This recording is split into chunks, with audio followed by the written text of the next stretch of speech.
distracting noises when he chews a gum. Your sister leaves her makes on bed, her bed unmade, or he leaves dishes in the sink unwashed. Or sometimes people talk during a speech and interrupt you. Can you please shut up? The other problem is that people do things and you hate them for that. You hate people for the things they do, or you hate things that they do. How do you deal with that? Your typical responses could be ignoring the problem, just never paying attention to that. Fixing them yourself, just wash your dishes by yourself, or put the milk in the fridge, the milk which your husband leaves on the table all the time. Or lose your temper, arguing and shouting. Usually that's what I do. But is it a good solution? The first two, ignoring the problem and fixing the problem yourself, can be an answer, but on the very short-term basis.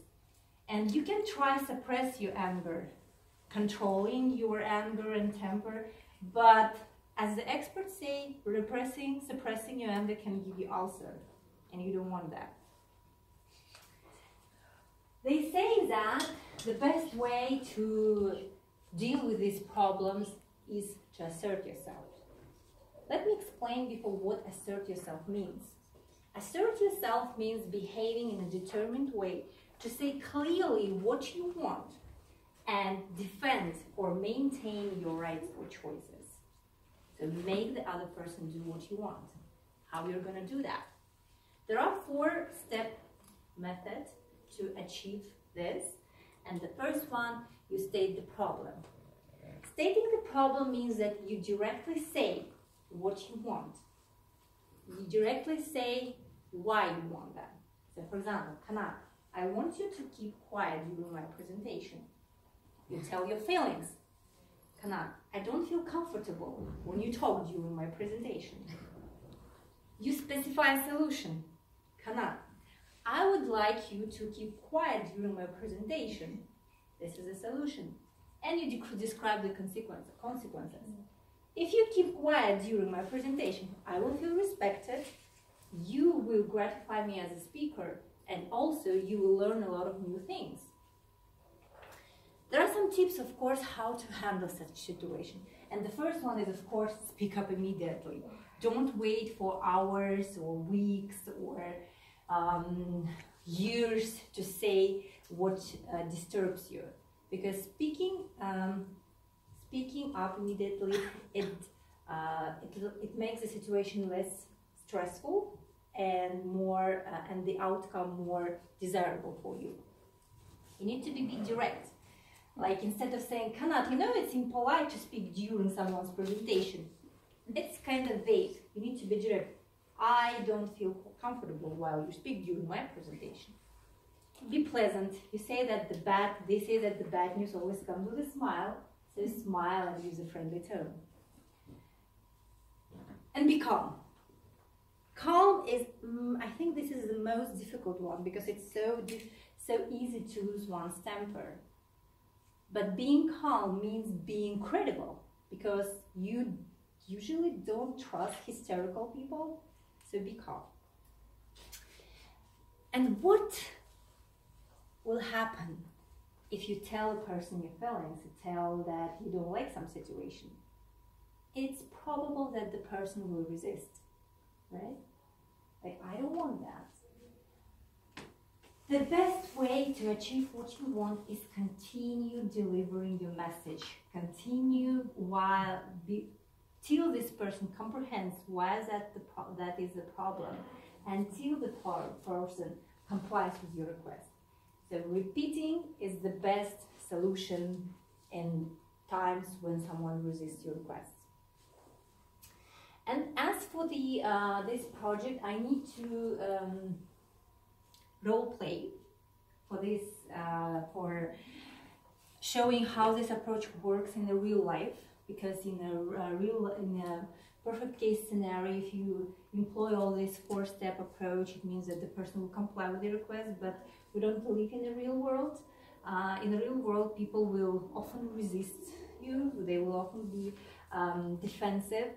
And my role as the Toastmaster today is to show how to deal with this situation, and we're going to try to do that. I'd like to ask Kanat to come over here because he's going to be my partner in the crime. So we're going to have this role play. We haven't rehearsed, but we chose this scenario is that where Kanat is my brother and he is, so we live together, and the problem is that Kanat is, he never makes his bed in the morning and he leaves his bed unmade, and it really disturbs me. And now we're gonna try to work it out, okay? So you can see the approach and the background. So, and after the role play, we're gonna have a little discussion, so you can keep in mind what I did maybe wrong. Maybe there are some tips how to improve that. Okay. So, Kanat, you never make your bed in the morning, and you know that it really disturbs me because you know that it's so nice to come to a tidy and clean room in the evening after a long day of work. Well, Korlan, I don't have time in the morning, so no, I'm in a rush. I just don't have time to make my bed. Well, it takes only for about 30 seconds. I'm sure that you have time for that. Well, when I came back, I want to my bed ready to just relax and have a nap after studying. Just come and I don't need to redo my bed. I just lay down and make myself comfortable. Well, yeah, it might be a good point, but I come earlier than you, and when I come home, I see this bed, which is a total mess, and your pillows are all over the place. So I just thought that if you could make it nicer, pull over a blanket over it, so it's for you as well. It would be a better thing because when you come home, when you take a nap, you don't have to unmake the bed, and you don't get your pajamas on. You just you can lay over on the made bed on the blanket over it. Well, I love the smell of the fresh,